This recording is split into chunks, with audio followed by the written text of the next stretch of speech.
മൗനരാഗം സീരിയലിലേക്ക് എല്ലാവർക്കും സ്വാഗതം. അമലു വിഷയം എടുക്കുകയാണ് കേട്ടോ.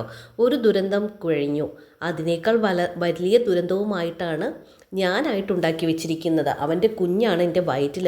ഈ കുഞ്ഞും വേണ്ട, ഞാനും വേണ്ട. പെട്ടെന്ന് ഇവൾ അടപ്പ് തുറന്ന് വായിലോട്ട് ഒഴിക്കാൻ തുടങ്ങി. വേല് വന്ന് അത് തട്ടി മാറ്റുവാണ് കേട്ടോ. എന്താ ഇതുള്ളിൽ ചെന്നാൽ ആൾ തീരും. എന്തിനാ അമലു ഇത് കുടിക്കാൻ നോക്കുന്നത്? അമലു, എനിക്കിനി ജീവിക്കേണ്ട വേലുവെട്ട.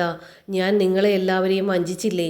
അപ്പോൾ വേലു പറയും, കൂടുതൽ വഞ്ചിക്കപ്പെടുന്നതിന് മുമ്പേ നീ രക്ഷപ്പെട്ടില്ലേ, പിന്നെ എന്തിനാ നീ ഇങ്ങനെയൊക്കെ അവനവനെ ഇല്ലാതാക്കാൻ ശ്രമിക്കുന്നതെന്ന് ചോദിക്കുമ്പോൾ അമലു പറയും, എനിക്കിനി ജീവിക്കേണ്ട വേലുവെട്ട. എൻ്റെ അപ്പൻ മരിക്കാൻ കാരണം ഞാനാണ്. ആ പാവത്തിൽ ഈ ജന്മത്തും എനിക്ക് ആ പാവത്തിൽ പങ്കുള്ളതുകൊണ്ട് എനിക്ക് ഈ ജന്മം അതിൽ നിന്ന് പുറത്ത് കിടക്കാൻ സാധിക്കില്ല എന്നൊക്കെ പറയാം. അപ്പോൾ വെയിൽ പറയും, നീ ഇനി അബദ്ധമൊന്നും കാണിക്കരുത് മോളെ. നീ കൂടി പോയാൽ മാമിയുടെ അവസ്ഥ എന്താകുമെന്ന് നീ ചിന്തിച്ചിട്ടുണ്ടോ? ഞാൻ പിന്നെ എന്തിനു വേണ്ടിയിട്ടാണ് ജീവിക്കുന്നേ? അങ്ങനെയാണെങ്കിൽ ഒരു കൂട്ടം മരണം നമുക്ക് ആലോചിക്കാം. എല്ലാവരും വിഷം കഴിക്കാം. നീ പോയാൽ നിൻ്റെ പിന്നാലെ ഞങ്ങൾ എല്ലാവരും വരും. നിനക്ക് വേണ്ടിയിട്ടാണ് ഞങ്ങൾ ജീവിക്കുന്നത്, നീ മറക്കരുതെന്നൊക്കെ പറയുവാണ് കേട്ടോ വേലു. തെറ്റ് ചെയ്ത വരെ മൂപ്പൻ്റെ ആത്മാവും മലദൈവങ്ങൾ ശിക്ഷിക്കും. അവൻ എന്തായാലും ഇനി രക്ഷപ്പെടാൻ പോകുന്നില്ല. നീ പോയി മാമിയെ ഒന്ന് സമാധാനിപ്പിക്കുക. നീ ഒന്നും കഴിച്ചില്ലല്ലോ, കുടിക്കുകയൊന്നും ചെയ്തില്ലല്ലോ, മാമിയെ നീ എന്തെങ്കിലും ഒന്ന് കൊടുക്ക് എന്ന് പറയണട്ടോ. അമലു പറയുക, വേലുവേട്ടനെ എൻ്റെ കരണത്തൊന്ന് തല്ലിക്കൂടെ, എൻ്റെ കഴുത്ത് ഞെരിച്ചൊന്ന് കൊന്നൂടെ? അമലു കരയുവാണ് കേട്ടോ. വേലു പറയാ, നീ എൻ്റെ ചങ്കിലാണ് എന്ന് വെച്ചാൽ അമലു, നീ എൻ്റെ ചങ്കിലാണ്. അതുകൊണ്ട് നീ എന്ത് തെറ്റ് ചെയ്താലും ക്ഷമിക്കാൻ എനിക്ക് പറ്റും. എന്നാലും മനസ്സാക്ഷിയില്ലാത്തവന്മാരാണ് നമ്മുടെ കാട്ടിലേക്ക് വരുന്നത് എങ്കിൽ നമ്മൾ ചതിയിൽപ്പെടും. പോലീസ് തലയ്ക്ക് വില പറഞ്ഞവനാണ് ഈ ഗംഗപ്രസാദ്. അത് തിരിച്ചറിയാതെ പോയത് നമുക്ക് പറ്റിയ അബദ്ധമാണ്. ഇനിയിപ്പോൾ അതിനെപ്പറ്റി പറഞ്ഞിട്ട് കാര്യമില്ല. ഇനി ഇതുപോലെ കാട് കയറി പലരും വരും. അപ്പോൾ നമ്മൾ സൂക്ഷിച്ചിരുന്നാൽ മതി, അബദ്ധം പറ്റാതിരുന്നാൽ മതി എന്നൊക്കെ വേലു പറയുവാണേ. പിന്നീട് കാണിക്കുന്നത് കാർത്തികയുടെ വീട്ടിലാണ് കേട്ടോ. ഫുൾ അലങ്കരിച്ചിരിക്കുകയാണ്. അപ്പോൾ ഹരിയേട്ടനുണ്ട്. ഹരിയേട്ടൻ പറയടാ, രതീഷ് നീ കയറി ഏറ്റത് കൊണ്ടാണല്ലോ, വീട് പെയിൻറ്റ് ചെയ്തോളാമെന്ന് പറഞ്ഞതുകൊണ്ടാണല്ലോ, പക്ഷേ പുറത്ത് കുറച്ച് കട്ടി കൂടുതലാണല്ലോ. അപ്പം രതീഷ് പറയുകയാണ്, പുറത്തുള്ള പെയിൻ്റൊന്നും ചിരണ്ടിക്കളയാതെയാണ് അടിച്ചതെന്ന് പറയുമ്പോൾ ഹരിയേട്ടൻ പറയും, ചെയ്യുമ്പോൾ വൃത്തിക്ക് ചെയ്യേണ്ടടാ, കല്യാണമല്ലേ. അപ്പം നമ്മുടെ അവിടെ മാമനുണ്ടല്ലോ, പ്രകാശിൻ്റെ കൂട്ടുകാരനുണ്ട് കേട്ടോ. ഒന്നാമതേ ഒരുത്തൻ പുള്ളിക്കാരൻ പറയുകയാണ്, ഒന്നാമതേ ഒരുത്തൻ കൊലക്കൊല്ലിയെ പോലെ നടക്കുവാണ്. എല്ലാവർക്കും അതിൻ്റെ ഒരു മൂകതയുണ്ട്. അപ്പോൾ വീടിനെങ്കിലും ഒരു ശന്തം വെച്ചാൽ അത്രയെങ്കിലും വെളിച്ചം ഉണ്ടാവുമല്ലോ എന്നൊക്കെ പറയണേ. അപ്പോൾ അങ്ങോട്ട് ചാന്തേച്ചി ചായയായിട്ട് വന്നിട്ട് പറയുകയാണ്, എല്ലാവരും ചായ കുടിക്കുമെന്ന് പറയും. അപ്പം എല്ലാവരും ചായ എടുക്കുക. അപ്പോൾ ഹരി പറയാണ്, ചെറുക്കൻ തലേ ദിവസമാണോ കല്യാണത്തിന് തലേ ദിവസമാണല്ലോ വരുന്നത്, ഇവിടെ ഒരു ദിവസം മുന്നേ കൂട്ടിയാണ് വരുന്നതല്ലേ. അപ്പോൾ ശാന്തേച്ചി പറയണേ, ഇടയ്ക്കും മുറിക്കുമൊക്കെ പോലീസുകാർ പോകുന്നുണ്ട്, പിന്നെ ഇവിടെയും എല്ലാവരും ഉണ്ടല്ലോ, അതുകൊണ്ട് അവൻ ഇങ്ങോട്ട് വരാൻ ഭയപ്പെടും. രതീഷ് പറയാം, അതെ, ഇവിടെ അമ്മയും മോളും മാത്രമുള്ളപ്പോൾ പോലും അവൻ അമ്മയും മോളും മാത്രം ഉണ്ടെന്ന് മനസ്സിലാക്കിയാണ് അവൻ പലപ്പോഴും ഇവിടെ വന്നിട്ടുള്ളത്. അവൻ്റെ ആഗ്രഹം നടക്കില്ല ശാന്തേച്ചി പറഞ്ഞ പോലെ എന്ന് പറയുകയാണെ. ദിലീപിന് എൻ്റെ അടുത്തേക്ക് പോകുമെന്നും അറിയില്ല എന്ന് പറയുകയാണ്. അപ്പോൾ കാദംബരി അങ്ങോട്ട് വരുവാണേ. കാർത്തിയേച്ചിയും ലക്ഷ്മിയമ്മയും വലിയ സങ്കടത്തിലാണ്. കാർത്തിയേച്ചിയുടെ വളർത്തച്ഛൻ മരിച്ച ദിവസമാണെന്ന് പറയാം. അപ്പം ഹരിയേട്ടൻ പറയണേ, കാർത്തിയെയും ലക്ഷ്മിയമ്മയും ഒരുപാട് സ്നേഹിച്ചതാണ് ആ അച്ഛൻ. അതിൻ്റെ ഒരു വിഷമം എന്തായാലും അവർക്കുണ്ടാകും. അതുമാത്രമല്ല, കാർത്തിക അയാളുടെ സ്വന്തം മോളല്ലെങ്കിലും ഗംഗപ്രസാദ് സ്വന്തം മോനായിരുന്നു. പക്ഷെ അങ്ങനെയുള്ള ഒരുത്തൻ അയാളുടെ അന്ത്യകർമ്മത്തിൽ പോലും പങ്കെടുത്തില്ല എന്ന് പറയുകയാണേ. ശാന്തേച്ചി പറയണം, അതിൻ്റെയൊക്കെ ഫലം അവൻ അനുഭവിക്കും സാറേ. അപ്പോൾ കാദംബരി പറയും, എന്ത് അനുഭവിച്ചു എന്ന് പറഞ്ഞിട്ട് എന്ത് കാര്യം ശാന്തേച്ചി, എൻ്റെ അമ്മയെപ്പോലും അവൻ കൊന്നില്ലേ. അപ്പോൾ രതീഷ് പറയാണ്, ആ വേലു എന്ന് പറയുന്നവനില്ലേ വെറും പാവമാണ്. ഞാൻ പറഞ്ഞില്ലായിരുന്നോ സാറേ, ഞാൻ വർഷങ്ങളായിട്ട് അവൻ്റെ അടുത്ത് നിന്നാണ് തേൻ വാങ്ങിച്ചുകൊണ്ടിരുന്നത്. പാവങ്ങൾ അവനെ വരെയും പറ്റിച്ചു, പിന്നെ ആ കാട്ടുമൂപ്പിനെയും അവൻ കൊന്നു കളഞ്ഞില്ലേ.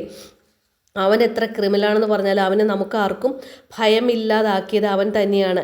എല്ലാവർക്കും അവനെ കൊല്ലാനുള്ള ദേഷ്യമുണ്ട്.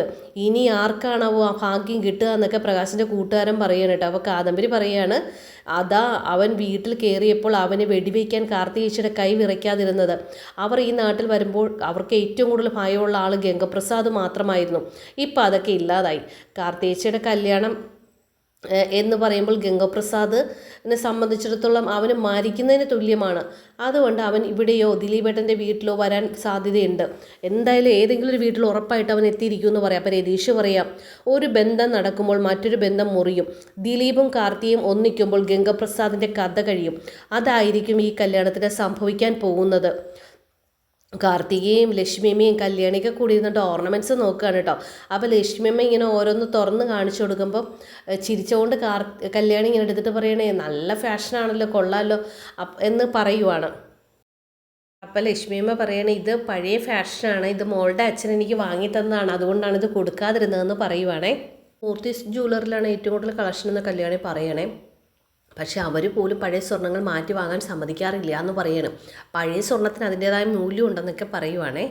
പുറത്തുനിന്ന് ആരെയും വിളിക്കേണ്ടെന്നൊക്കെ കാദംബരി വന്നിട്ട് പറയട്ടോ, പാചകക്കാരെയൊന്നും വിളിക്കേണ്ടെന്നൊക്കെ കിരൺ സാർ പറഞ്ഞു എന്ന് പറഞ്ഞപ്പോൾ കല്യാണി പറയാം അത് വേറൊന്നും കൊണ്ടല്ല അങ്ങനെ പറഞ്ഞത്, കാരണം എന്താണെന്ന് വെച്ചാൽ പേടിച്ചിട്ടാണ്, ആരെ എപ്പോൾ ഏത് രൂപത്തിലാണ് വരുന്നതെന്ന് പറയാൻ പറ്റില്ലല്ലോ എന്ന് പറയുവാണ്. അതുകൊണ്ട് നമുക്ക് പരിചയമുള്ള മുഖങ്ങൾ മാത്രം മതി എന്ന് പറയുകയാണ് കേട്ടോ. ശരിക്കും ലക്ഷ്മിയമ്മയ്ക്കും കാർത്തികയ്ക്കും കാദംബരിക്കും എല്ലാവർക്കും നല്ല ടെൻഷനുണ്ട് കേട്ടോ. അപ്പോൾ കല്യാണി ഇങ്ങനെയൊക്കെ പറയുവാണ്. കാദംബരി ചോദിക്കുക, കല്യാണി ആ മൂപ്പൻ്റെ വീട്ടിലെ കാര്യങ്ങൾ എന്തായെന്ന് ചോദിക്കുമ്പോൾ കല്യാണി പറയുക, ഞാൻ ആ വേലുവിനെ വിളിച്ചിരുന്നു, അപ്പോൾ അമ്മലുവിന് നല്ല സുഖമില്ലെന്ന് പറഞ്ഞു, പറ്റുവാണെങ്കിൽ അവരെയും കൂടി കൂട്ടിക്കൊണ്ട് വരണമെന്നൊക്കെ പറയുവാണ് കല്യാണി. ലക്ഷ്മിയമ്മ പറയണ അമലുവിനെ വശീകരിച്ചാണ് അവൻ അവിടെ അധികാരം സ്ഥാപിച്ചതെന്ന് പറയുമ്പോൾ കാദംബരിയും പറയാം, ലക്ഷ്മിയമ്മയെ അമലുവിൻ്റെ ഭാഗത്തും തെറ്റുണ്ട്, കാരണം ഇവനെപ്പോലെ കാട് കയറി ചെന്ന ഒരുത്തൻ്റെ പിന്നാലെ പോകാൻ പാടില്ല, കാരണം വേലുവുമായിട്ട് അവളുടെ കല്യാണം ഉറപ്പിച്ചു വെച്ചിരുന്നതല്ലേ എന്നൊക്കെ പറയുവാണേ. അപ്പോൾ കാർത്തിയെ പറയണേ, കുറ്റം പറഞ്ഞിട്ട് കാര്യമില്ല കാദംബരി, കാരണം മനോഹർ ലോകത്തുള്ള എല്ലാ പെണ്ണുങ്ങളെ വശീകരിച്ച് കല്യാണം കഴിച്ചില്ലേ, അതങ്ങനെയാണ്, ഒരുത്തൻ ഇതിന് വേണ്ടിയിട്ട് തുനിഞ്ഞിറങ്ങിയാൽ ഉറപ്പായിട്ട് അത് സംഭവിച്ചിരിക്കും എന്നൊക്കെ പറയുവാണ്.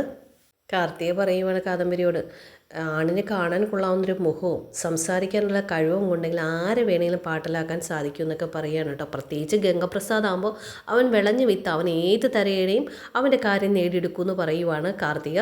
കാർത്തി ചേച്ചി ഒന്നുകൊണ്ടും പേടിക്കേണ്ടെന്ന് കല്യാണി പറയാണ്, കാരണം കാർത്തി ചേച്ചിയുടെയും ദിലീപേട്ടനെ ചുറ്റിനും നിരന്ന് നിൽക്കാൻ വേണ്ടിയിട്ട് ഇപ്പോൾ ഒരുപാട് പേരുണ്ട്, അതുകൊണ്ട് ഒരു കാരണവശാലും പേടിക്കേണ്ടെന്ന് പറയുവാണ് കല്യാണി. അപ്പോൾ കാദംബരി പറയും, എല്ലാവർക്കും ഒരു പേടിയുള്ളത് ദിലീപേട്ടൻ്റെ വീട്ടിലേക്ക് ചെല്ലുമോ എന്നുള്ളൊരു പേടി മാത്രമേ ഉള്ളൂ എന്ന് പറയുവാണ്.